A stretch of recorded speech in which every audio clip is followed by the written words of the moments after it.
Indian Institute of Materials Management Ahmedabad શાખાએ પોતાના આવનાર મુખ્ય કાર્યક્રમ નેટકોમ 2025ની તૈયારીઓનો પ્રારંભ વિશ્વ ઓઝોન દિવસની પૂર્વ સંધ્યાએ યોજાયેલા વૃક્ષારોપણ અભિયાનથી કર્યો।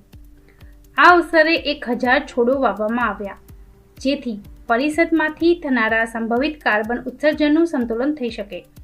આ પહેલ IIMMની સતત વિકાસ અને પર્યાવરણ પ્રત્યેની પ્રતિબદ્ધતાને દર્શાવે છે।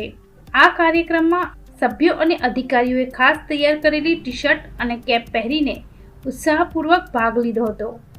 આ કાર્યક્રમમાં અનેક વરિષ્ઠ મહાનુભાવો ઉપસ્થિત રહ્યા। મારું નામ પંકજ પંચભાઈ છે। હું આ સંસ્થાનું વાઇસ પ્રેસિડેન્ટ વેસ્ટ છું and I am belonging to અમદાવાદથી છું। આપણે આ એક ગર્વની વાત છે કે આપણા અમદાવાદમાં અમે એક ઇવેન્ટ ઓર્ગેનાઇઝ કરી છે નેટકોમ 2025।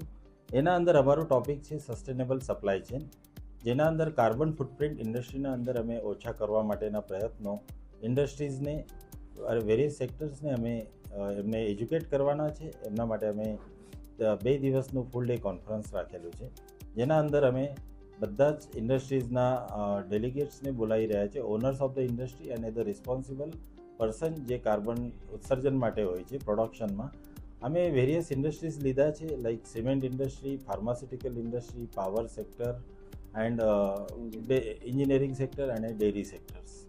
कार्बन फुटप्रिंट जो है वो खाली नेशनल नहीं है, वो इंटरनेशनल मुद्दा है।